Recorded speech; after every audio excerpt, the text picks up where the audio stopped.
Bismillahirrahmanirrahim. Alhamdulillah. Assalatu wassalamu ala Rasulillah wa ala alihi wa sahbihi wa mawala wa ba'd. Jemaah sekalian yang dimuliakan oleh Allah Azza wa Jalla, kita melanjutkan kembali pembahasan kitab Qawaidul Muwahhidin Syarhul Arba'in fi Huquqi Rabbil Alamin, masih dalam pembahasan hadis yang ke-16, yaitu larangan terhadap sihir. Dan pembahasan kita sebelumnya dari kaidah yang bisa diambil dalam bab ini, yang sudah kita bahas adalah tentang hukum tukang sihir, yang mana diperselisihkan oleh para ulama tentang kekafirannya,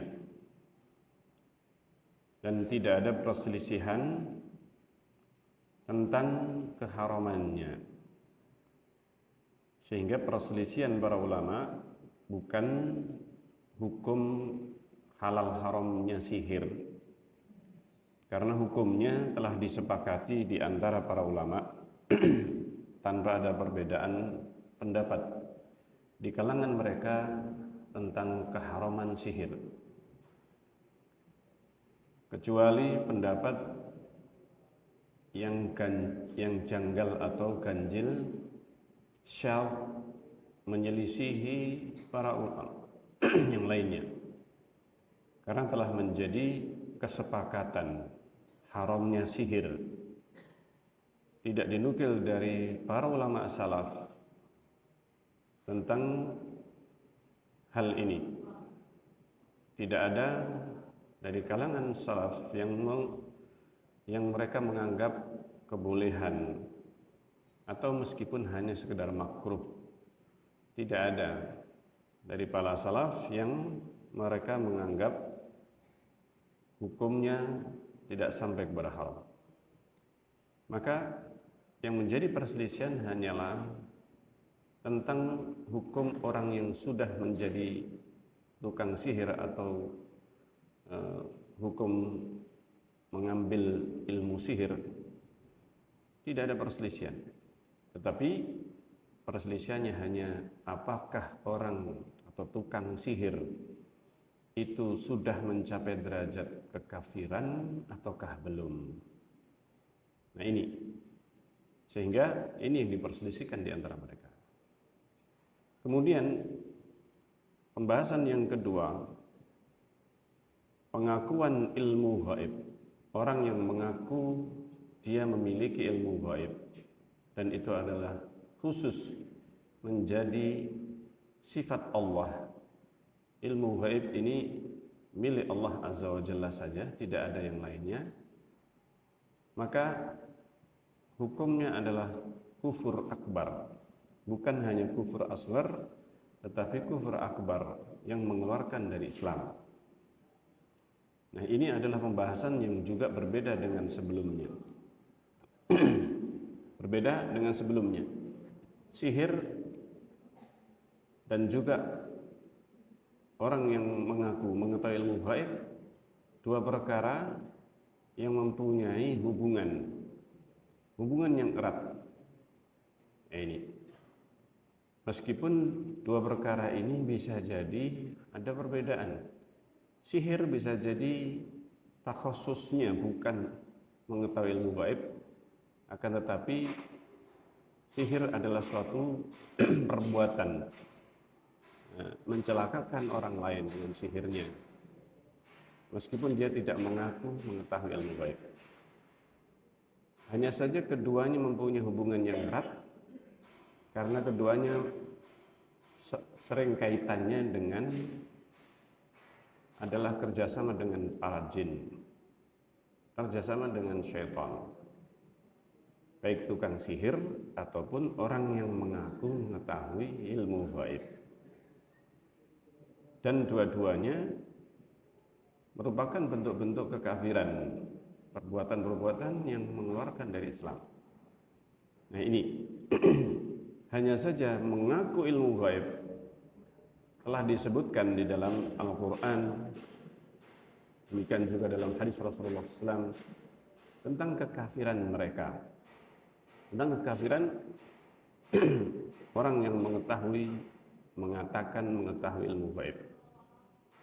Kemudian yang ketiga disebutkan bahwa para dukun atau arraf, orang yang mengaku tahu perkara gaib. Arraf ini bukan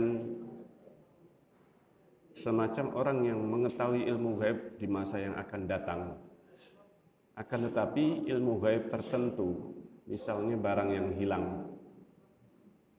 Maka arraf ini salah satu di antaranya mengetahui perkara gaib, artinya sesuatu yang tersembunyi dari pandangan orang, barang yang hilang, orang yang hilang. Maka ini kadang menjadi bahan pekerjaannya. Nah ini yang disebut dengan arraf. Demikian juga munajim, ahli nujum.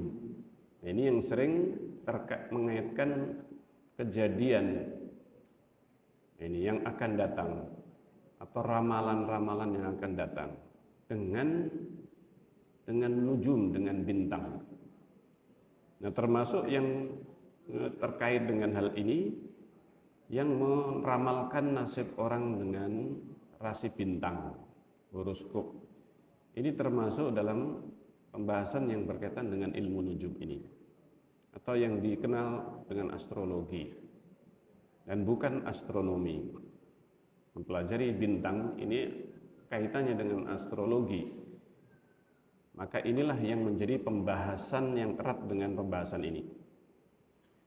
Kemudian ramal, tukang ramal. Ramal, dan istilah tukang ramal ini berasal dari kata romal ini, yang artinya orang yang meramalkan atau menafsirkan kejadian yang akan datang itu dengan pasir. Ini biasanya kalau dulu disebut ramal karena menggunakan pasir sebagai media ramalan, sebagai media untuk meramalkan sesuatu. Dia menulis simbol-simbol ataukah sesuatu di atas pasir untuk menafsirkan berbagai kejadian orang yang ditafsirkan ataukah diramalkan. Nah ini mereka semuanya, dukun, paranormal, orang pinter dan sebagainya, demikian juga tukang ramal, kulluha asma. Ini adalah semuanya nama-nama yang digunakan liman yadai ilmal ghaib, untuk orang-orang yang mendakwakan dirinya sebagai orang yang tahu ilmu gaib dengan berbagai arahnya. Ada yang gaibnya itu yang sedang terjadi, yaitu barang hilang, orang yang hilang. Ini bagaimana menemukannya. Ini arraf, orang yang disebut arraf. Adapun ramal biasanya ilmu gaib khusus untuk yang akan datang atau meramalkan sesuatu yang akan terjadi pada diri seseorang. Ini. Adapun kemudian munajim, ahli nujum, ini sama dengan ramal tapi tidak pakai pasir. Media yang digunakan bukan pasir tetapi adalah bintang, rasi bintang seseorang atau bintang yang sedang muncul, yang sedang terbit. Ini ada hilalnya. Kalau bedanya hilal bulan itu penampakan bulan di awal bulan, ini hilal. Nah, nujum atau ilmu bintang, astrologi, ini berkaitan dengan bintang yang muncul atau terbenam ini terbenam di akhir malam ataukah di waktu yang ditentukan. Maka ini diantara nama-nama orang yang mendakwakan ilmu gaib. Maka ini berbagai macam bentuknya. Dukun, paranormal, ahli nujum, tukang ramal dan sebagainya. Lahu wasilatuhul mas'umah. Mereka mempunyai wasilah yang didakwakan ini. Sebagaimana tadi disebutkan, ramal pakai pasir asalnya. Tapi kemudian semua tukang ramal meskipun tidak pakai pasir, maka disebut dengan apa? Ramal. Ada yang menggunakan kuku. Nah, ini tukang ramal atau arraf. Nah, ini. Itu ada yang menggunakan kuku. Kuku sebagai media sehingga seperti apa? Kuku ini bisa menampakkan video rekaman kejadian. Ini seakan seperti dia melihat rekaman kejadian. Atau menggunakan air, ditaruh di wadah, ini dikasih air yang sudah dirapal ataukah dijampa-jampi, kemudian anak kecil ataukah orang yang diramal atau yang digunakan sebagai media, dia bisa melihat apa yang ada di dalam air itu. Dan berbagai macam media yang digunakan. Ini lahu wasilatuhul mas'umah. Dengan berbagai wasilah, pasir, air, kuku, anak kecil, ini yang digunakan untuk menjadi media ramalnya. Qala Ibnu Taimiyah. Ibnu Taimiyah mengatakan, wal arrafu qad qila inna ismun am lil kahin. Arraf berasal dari kata-kata arafa yang artinya mengenal atau mengetahui. Kadang digunakan ini sebagai sebuah nama amun yang umum, baik itu lil kahin, orang yang kahin, dukun, jadi wong pinter kalau bahasa kita, arraf, kalau diterjemahkan dari kata-katanya itu orang pinter, orang ngerti dan sebagainya. Maka ini disebut nama yang biasa digunakan baik untuk dukun, ahli nujum, ramal, ini lil kahini wal munajjimi war ramal wa nahwihim dan yang semacam mereka. Ini mimman yatakallamu fi taqaddumil ma'rifah, yaitu digunakan untuk orang yang mengetahui lebih dahulu, taqaddumil ma'rifah bihadhihi turuq, dengan berbagai metode ini. Qala Ibnu Abidin berkata, al-kahin, dukun, kalau terjemahkan kahin, dukun, man yadda'i ma'rifatul ghaib, orang yang mendakwakan dia mengetahui perkara gaib bi asbabin, dengan berbagai sebab, hiya mukhtalifah, yang berbeda-beda, bermacam-macam. Falida, karena itu, inqasama ila anwa'in muta'addidah, terbagi menjadi berbagai macam yang banyak. Kal arraf, seperti arraf, orang yang ngerti, orang pinter. War ramal, tukang peramal. Wal munajjim, ahli nujum. Wa huwa alladhi yukhbiru anil mustaqbal. Ini ahli nujum, orang yang mengabarkan tentang perkara yang akan datang. Bitulu'in najmi, dengan munculnya bintang, terbitnya bintang, wa hurubihi, ataukah terbenam. Nah, ini sebagaimana hilal itu sebenarnya adalah tenggelamnya bulan.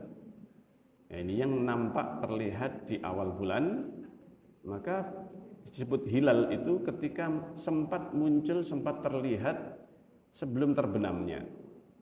Ini sebenarnya makna hilal, yaitu sinar atau cahaya dari bulan yang kelihatan.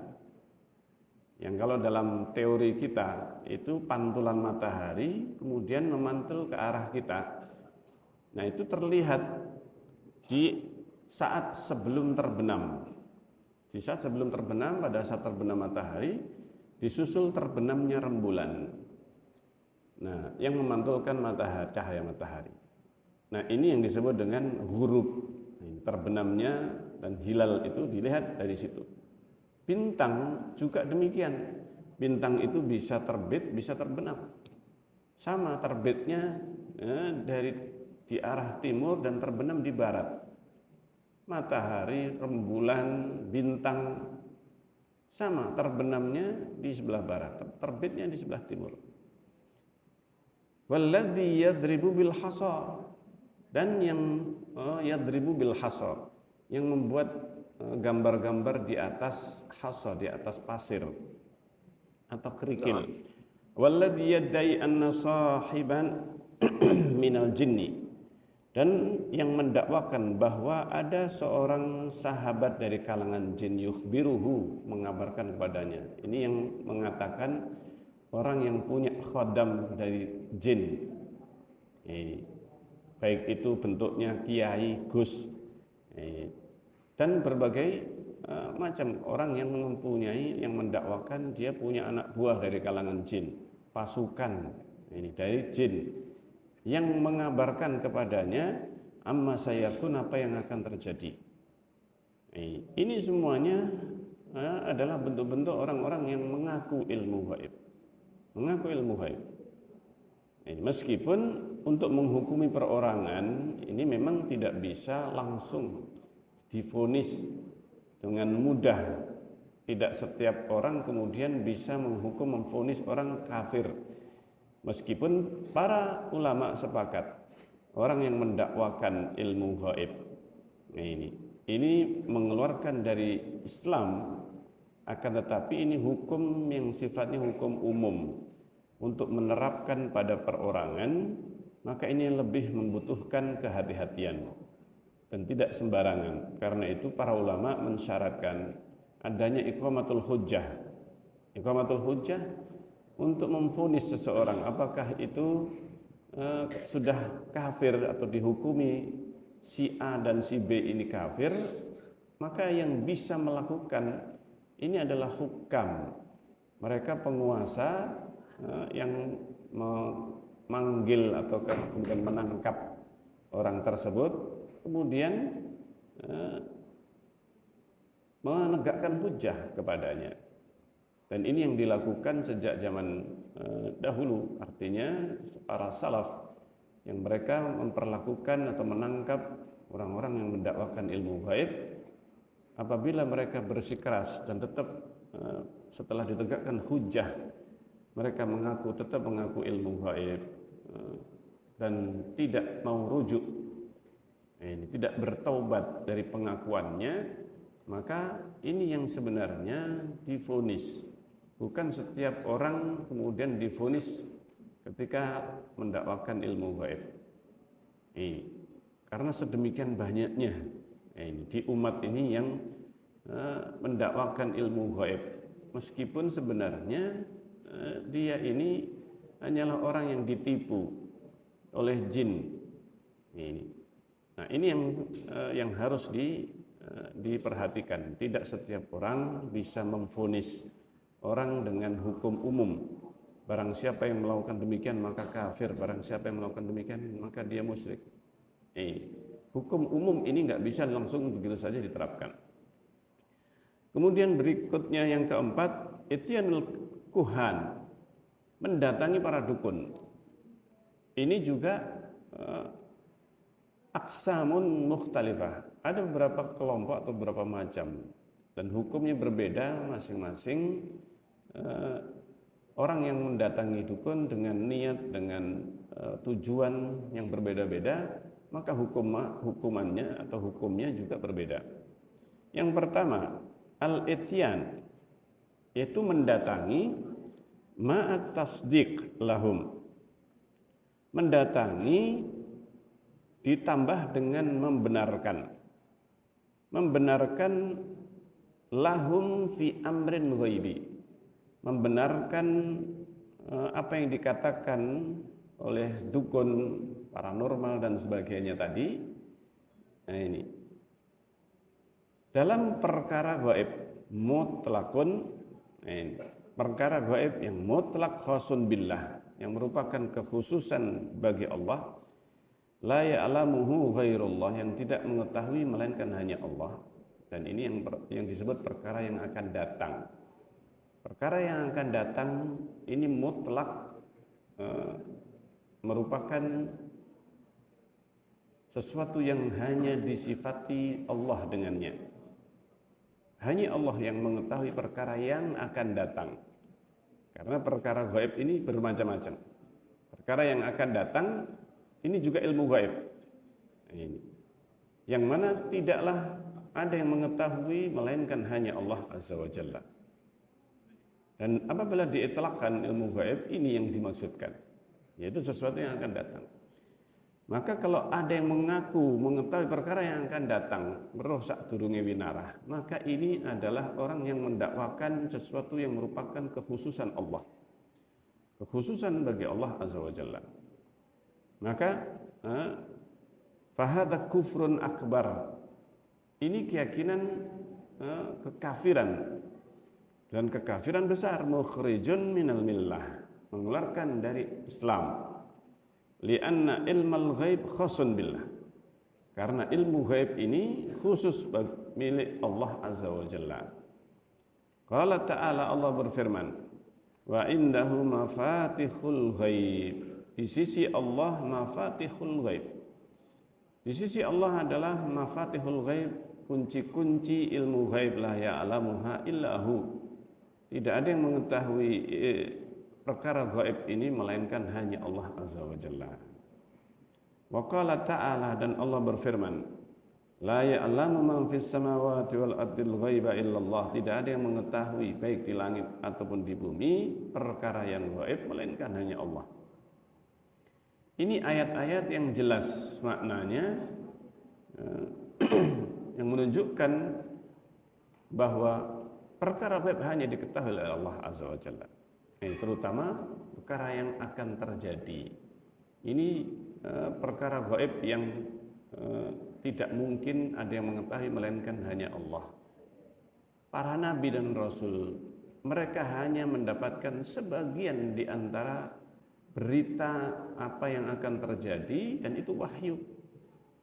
Ini mereka sendiri, para nabi dan rasul, tidak mengetahui perkara gaib secara mutlak. Mereka hanya mengetahui perkara gaib yang diberitakan kepada mereka melalui malaikat Jibril alaihissalam. Tidaklah mengetahui perkara gaib secara mutlak. Rasulullah SAW tidak mengetahui perkara gaib secara mutlak, akan tetapi hanya sebatas yang diberitakan kepada beliau. Rasulullah, demikian juga para nabi dan rasul yang lain. Tidak ada yang mengetahui perkara gaib kecuali hanya Allah. Ini yang akan terjadi, yang akan datang. Qala Al-Munawi mengatakan, inna musaddiqal kahini, sesungguhnya orang yang membenarkan dukun, ini taqada, apabila dia meyakini annahu ya'lamul ghaib, dia meyakini bahwa dia mengetahui perkara gaib, bahwa dukun ini tahu perkara gaib, maka kafara, maka dia kafir. Kafara, ini maka dia telah kafir.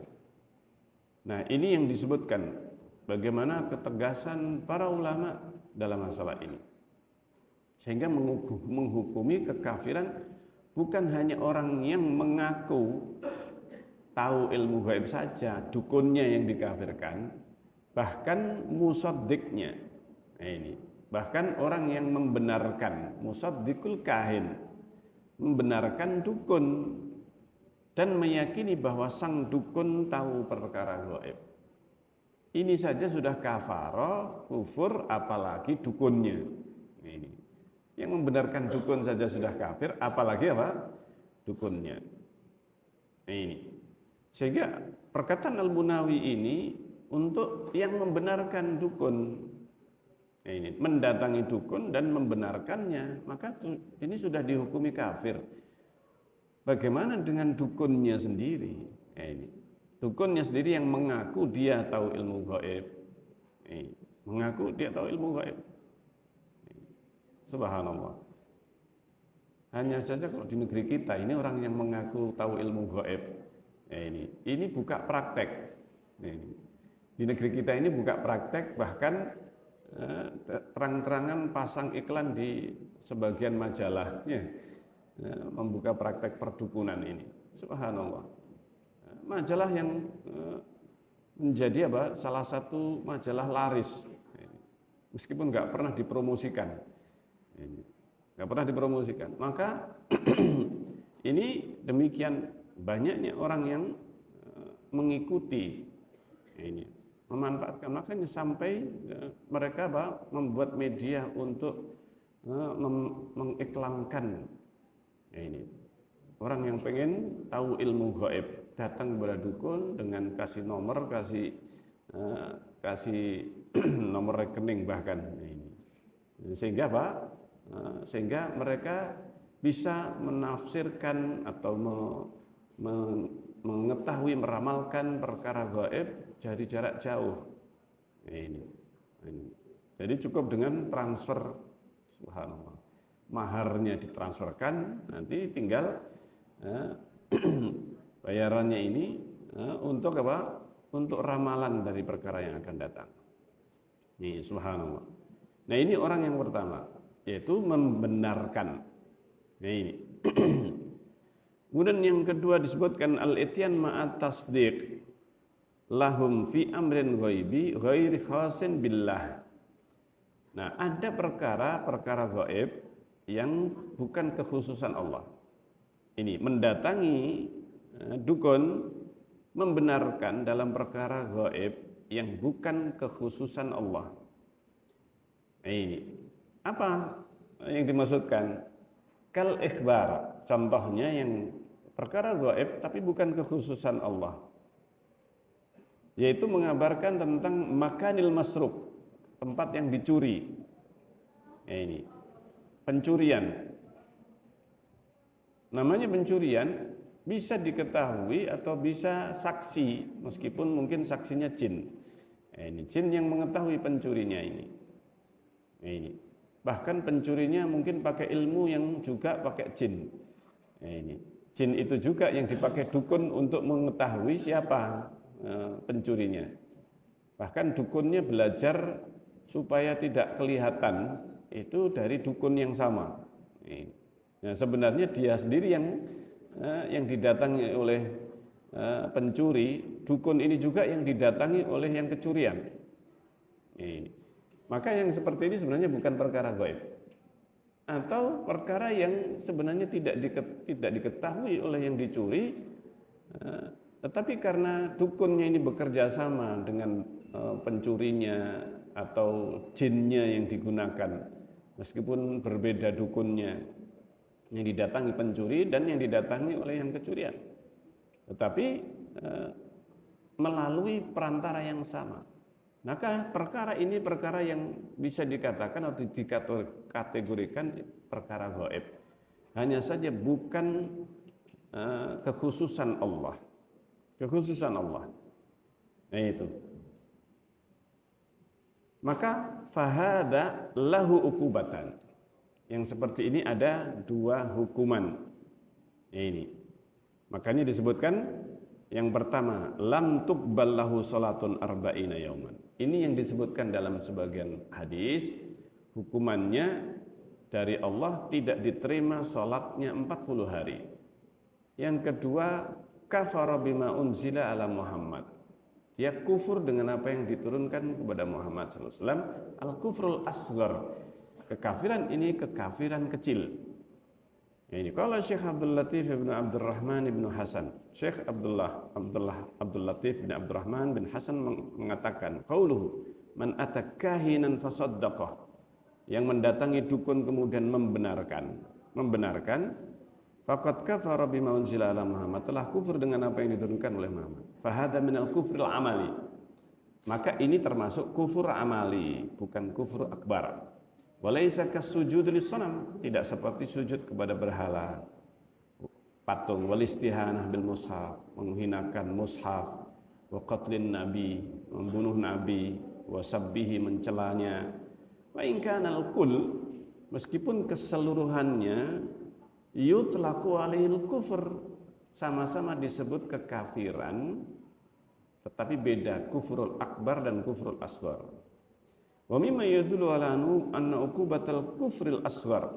Di antara yang menunjukkan bahwa hukuman kufur asghar minhu ini lal akbar, yang kecil bukan yang besar, annahu la tuqbal lahu salatun arba'ina yauman, bahwa ini tidak diterima 40 hari salatnya walau kana kafiran, maka seandainya itu kafir besar, kufran akbar, maqubilat minhu albattah, maka enggak diterima sama sekali salatnya.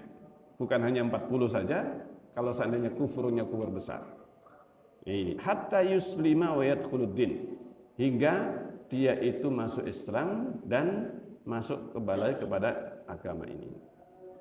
Sehingga kekafiran yang dimaksudkan ini ada dua kemungkinan. Bisa jadi kufur akbar kalau ilmu gaib yang dimaksudkan khusus bagi Allah, dan kufur asghar apabila gaib yang dimaksudkan bukan kekhususan Allah Azza wa Jalla.